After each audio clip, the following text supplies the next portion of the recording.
Withdrawing money from Tonkeeper is pretty easy thing to do. Today we will talk about how you guys can withdraw money from Tonkeeper. Well, the process is pretty simple. For that, you need to actually transfer your Tonkeeper money into your any of the exchange which accept the withdrawal into local currency. Because Tonkeeper does not allow you to withdraw it into local currency. In this case, you have to open up your Tonkeeper app, tap on send, and you will be able to send it to any other address. So you can use the Binance. Binance is one of the most reliable sources, as we know. So we will search for Binance and we will actually go to Binance app. Now in the Binance, this is what you will see here. Just tap on the wallet section. So I'm just going to tap on this wallet, and these options you will see. Just tap on deposit and then tap on deposit crypto. Here you have to select whichever the cryptocurrency you want. Suppose you are trying to add the Tonkeeper or any of the wallets, any of the cryptocurrency you want to withdraw.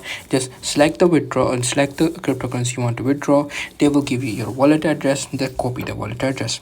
Once you have that address, go back to this Tonkeeper app, paste the address, comment it, and there you go. You'll easily be able to transfer the cryptocurrency into Binance. Now in the Binance, you have to verify your account. Once your account is verified, you will be able to withdraw money.